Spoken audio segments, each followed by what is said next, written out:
உண்மையா நாம தான் பித்தா இருக்கமா அப்படின்னு கேட்டா கிடையவே கிடையாது. நம்மை விட ஒருவர் நம்மீது பித்தாக இருக்கின்றார் அப்படிங்கிறத தெளிவா தெரிஞ்சுக்கணும். இந்த உலக இன்பங்களில் மாட்டிக்கொண்டு மாயையில் அகப்பட்டு கொண்டு ஏன் இப்படி இருக்கின்றாய், என்னை உணர்ந்து கொள், நானாகவே நீ இருக்கின்றாய், என்னுள் கலந்து விடு என்று எல்லாமல் அந்த இறைவன் ஈசன் நம்மீது பித்தாக இருக்கின்றார்.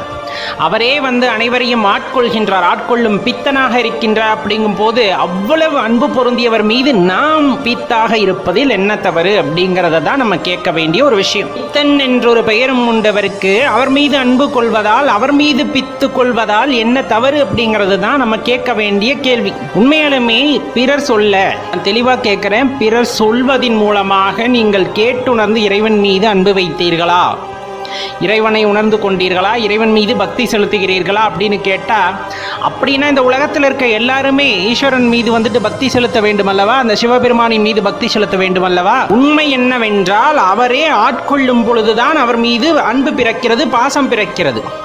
மாறாக யாரோ ஒருவர் சொல்லி, யாரோ ஒருவர் உங்களை நிர்பந்தப்படுத்துவதன் மூலமாக யார் மீதும் அன்பு வராது, அது இறைவன் மீதும் கூட. அப்ப அதை மீறி நம்ம ஒருத்தர் மீது அன்பு வைத்திருக்கின்றோம், அலாதியான அன்பு, அந்த பேரின்பத்தின் மீது ஒரு பற்றுதலோடு நம்ம இறைவனை நேசிக்கின்றோம். அப்படிங்கும் போது அந்த அன்பானது எப்படிப்பட்டதாக இருக்கும் என்று நினைத்து பாருங்கள். எப்பவுமேங்க பிடித்தா விடா பிடிவாதமா பிடிச்சுக்கணும். இப்போ அவரே ஆட்கொண்டா மட்டும்தான் நமக்குள்ள அவர் மீது ஒரு பக்தி வருகிறது, அவர் மீது ஒரு ஈர்ப்பு வருகிறது. அப்படிங்கும் போது சில நேரங்களில் இந்த மாயையில் அகப்பட்ட மனதானது அவரை விட்டு கொஞ்சமாக விலகி போகிறதை நீங்கள் உணர்ந்த உடனே இருகவரின் காலை பற்றி பிடித்து கொள்ளுங்கள்.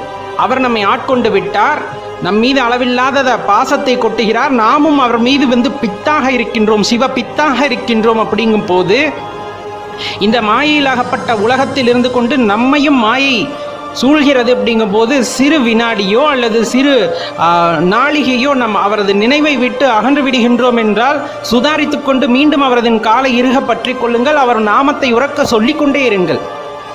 அவர் நம்மை விடுவதில்லை, நாம் தான் விட்டு விலகி விடுகிறோம். விட்டு விலகிவிட்டு இந்த மாயையில் அகப்பட்டு கொண்டு எனக்கு எல்லாம் துன்பமே வருகிறது, எல்லாம் துன்பமே வருகிறது, நான் துன்பப்படுகின்றேன், என்னை சோதனை செய்கின்றார் அப்படின்ட்டு நாமே தான் புலம்பி தவித்துக் கொண்டிருக்கிறோமே தவிர அவர் நமக்கு எதையும் தீங்கு செய்வதில்லை.